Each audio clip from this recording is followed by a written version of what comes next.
salaamaaleykum Adji Raby Sarr naa def Sarr naka yitte yi naka njaboot gi baa kenn woppul Adji am nga 2 minutes ci sa temps am nga merci Adji wallaay Achim léegi laa wàcc daal di ubbi information yi gis ci ñu naan ma danga doon jéem a xaru xaw ma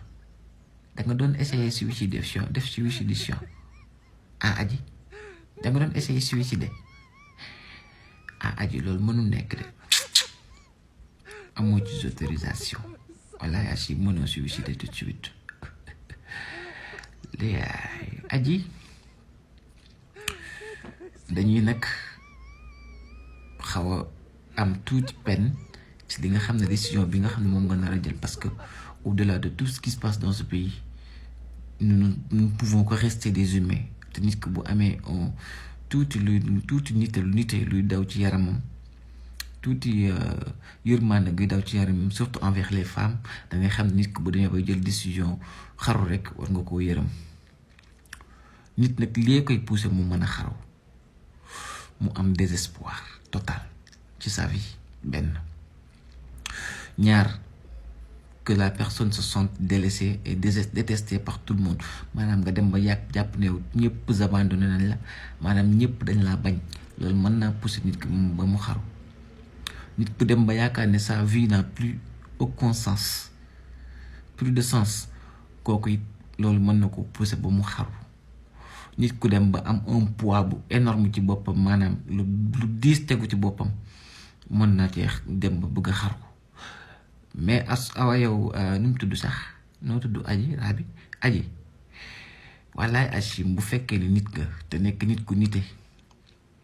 li ma fi cité ci sentiment yi poussé nit ñu xaru yépp war nañ laa dal ba tax na boo jëlee décision bëgg a xaru ñi ñëpp dañuy comprendre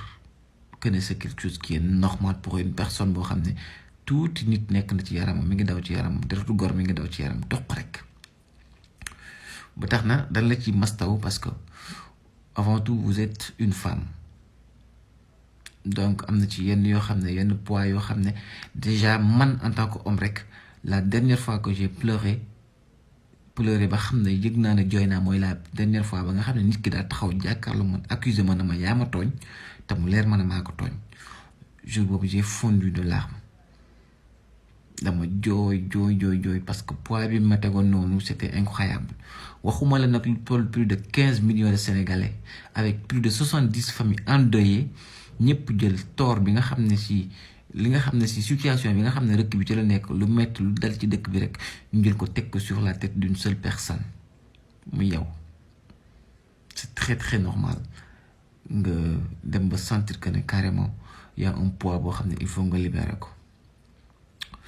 donc ma lay wax tamit ne y a une meilleure manière de libérer sa conscience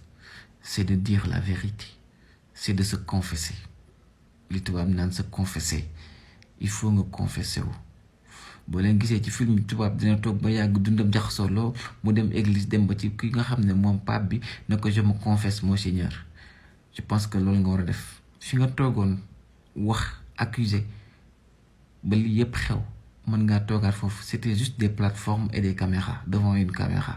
nga toogaat wax la vérité parce que ñun ñëpp Sénégal yépp on n'est pas fou xam na ne li nga doon wax c'est infondé te ñi nga ci yaakaaroon pour ñu setal la ñoo toogaat fii ne li nga wax du dëgg ne la Ousmane Sonko violé wu la Ousmane Sonko menacé wu la de mort ñoom ñoo ko wax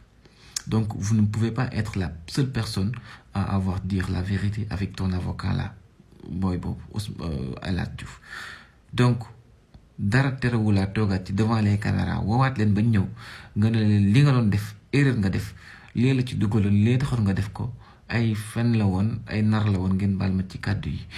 voilà bu ko defee il y a une partie boo xam ne ci sa conscience dina libéré donte kenn du la baal li nga def parce que plus de 70 familles endeuillées à cause d'une seule accusation loolu kenn mënu la ko baal man bokk mënuma la ko baal mais dina li ma lay wax ni soo ko defee di nga libérer un tout petit peu sa conscience et aussi di nga mën a xoolaat sa bopp peut-être ci miroir une partie de ta personne ci miroir te aussi ça peut être un pas vers la nu ñu koy wax sax la délivrance nga xam ne si di nga xaw a maanaam daal luy baax la ci yow loolu soo ko defee Adji Sarr donc pour dire vrai nag beneen côté bi mooy match bi moom buy fin di nga ko fekk moom faaw nga fekk ko su ko pour sifflet final bi Adji mën na koo dem léegi fu wàññi di mu jékki gëtam moom faaw nga fekk ko loolu moom maa la koy wax tout de suite moom pour dire vrai rek mën na koo dem noonu donc da nga yokk muñ xam naa ne ñi nga xam ne si ñoom nga doon xeexal bàyyi nan la bu yàgg ndax loolu mooy seen jikko fii ne je suis sûr que wéet nga amatoo kenn ku la jege ñëpp banal la El Hadj Diouf sax gëw mën a yaa ngi dégganteeg moom voilà c'est des politiciens bu ñu ànd ak yow tey suba mën na laa bàyyi ok merci beaucoup donc nga bàyyi xel bu baax li ma la wax walaay Achim Adji Raby Sarr moo xorom rek